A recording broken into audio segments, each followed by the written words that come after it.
Hi everyone, my name's Grace and I am the team leader of the customer operations team at SafeDeposits Scotland. Hi, my name is Niamh and I'm a customer service advisor at SafeDeposits Scotland. And we're both renters and we were recently students, so we thought it might be useful to make a video explaining all things deposits and any questions first-time renters might have.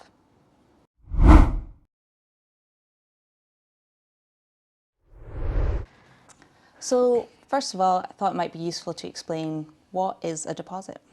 A deposit is a sum of money that you pay your landlord or letting agent at the start of your tenancy, and this will cover any sort of area at the end that may need to be repaid to them. So this could be damages, renters, anything like that. What would I need to know about a deposit as a first-time renter? So not a lot of people know that your deposit needs to be protected within 30 working days of your tenancy starting.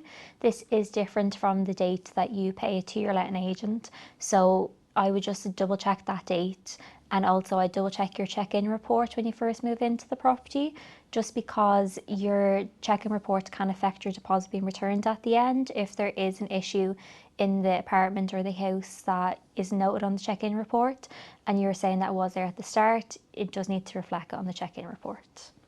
Also, your landlord or letting agent needs to provide you with prescribed information within this 30 working day period, and that basically explains how much you paid for your deposit, which scheme it's protected in, and just any sort of necessary information regarding the tenancy agreement.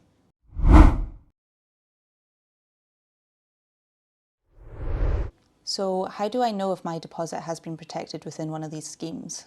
So you'll know your deposit has been protected because you'll be given an activation email and a confirmation that your deposit has now been protected with the deposit scheme. If you don't receive that email, it is possible that your email address is wrong on the system or your landlord hasn't registered the deposit scheme. You can contact each deposit scheme for this confirmation, and if no one has it held, then you can contact Shelter Scotland or Citizens Advice Bureau for them to give you legal advice on what to do next. And if your deposit has been protected out with the 30 working days from the tenancy start date, this will trigger an email to you letting you know that it has been protected out with that date. If it hasn't been protected at the end of your tenancy, you can go to the first year tribunal to claim your deposit back, and you can claim up to 3 times the amount depending on the circumstances.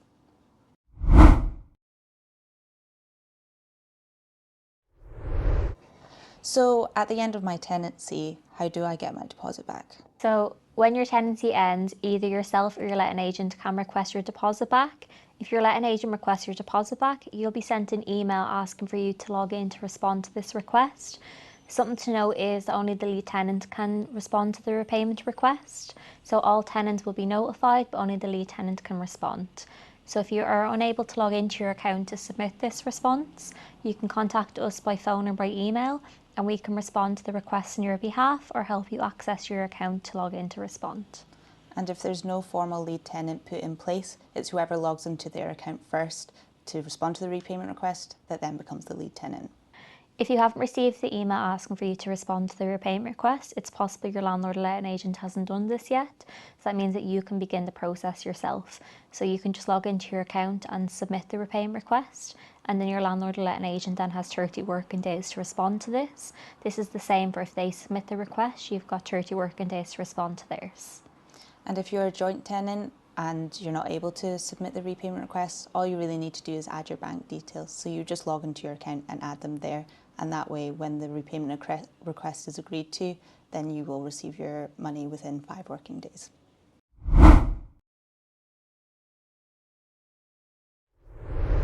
What happens if I don't agree with the amount that my landlord or letting agent is claiming against my deposit?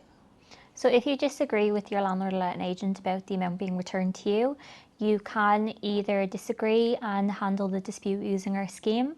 So we have a process called self-resolution, and that is the first stage of our dispute process.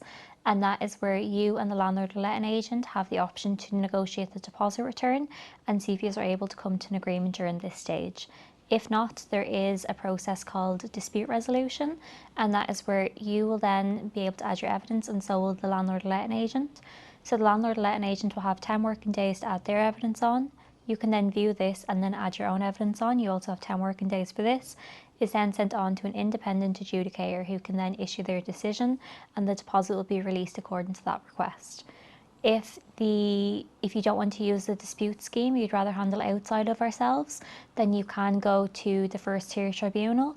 You just need to raise action against your landlord or letting agent here. It is up to the tenant to decide how they're wanting to dispute the repayment request. And the reason we use independent adjudicators is to make sure that we remain impartial in all of these sort of types of disputes.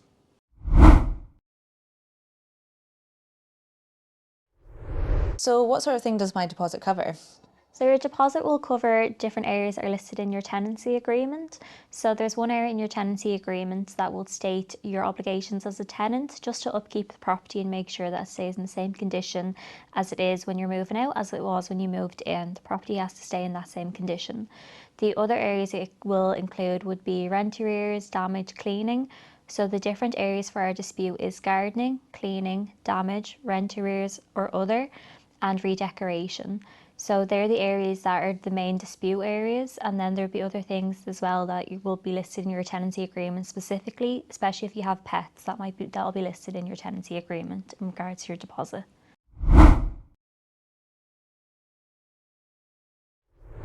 So what happens if my flatmate is moving out but I'm staying in? How does this affect my deposit?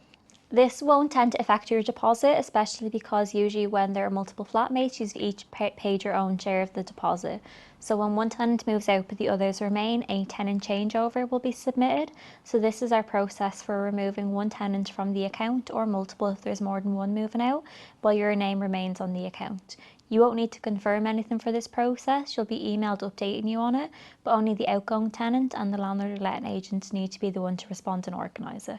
If there is a new tenant moving in, this will also be handled during the tenant changeover process. So your landlord or letting agent, they will be the ones to add the new tenant's details on. You won't need to do this, it'll need to be them. And then the new tenant will then need to activate their account separately. They will have a separate account to you. If it is a case of you are a sole tenant and you're now being joined by someone else, again, the landlord or letting agent would be the one to handle this.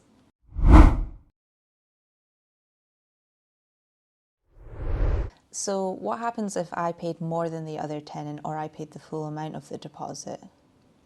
If you paid more of the deposit than the other tenant, when you are responding to the request or submitting the request, if you're a lead tenant when you're responding, you are given the option to amend the amount that each tenant receives. However, if the other tenants get in touch with us to say that the deposit is to be split evenly, we unfortunately can't go against this, and we do need to split it evenly due to joint and several liability. So this is where the tenants have joint claim to the deposit and they have the same obligations under a joint tenancy agreement. So we wouldn't be able to get involved with that, unfortunately. So it would then need to be just paid out evenly between all tenants, and then if there's still a dispute about this, then you can handle this outside of the deposit scheme with your letting agent or with the other tenants. Well, thank you so much, Niamh, for answering those questions. I hope we've covered everything. If you have any more questions, feel free to leave them in the comments below. If not, you can always give us a call and one of our customer service advisors, like Niamh, can answer any questions you may have.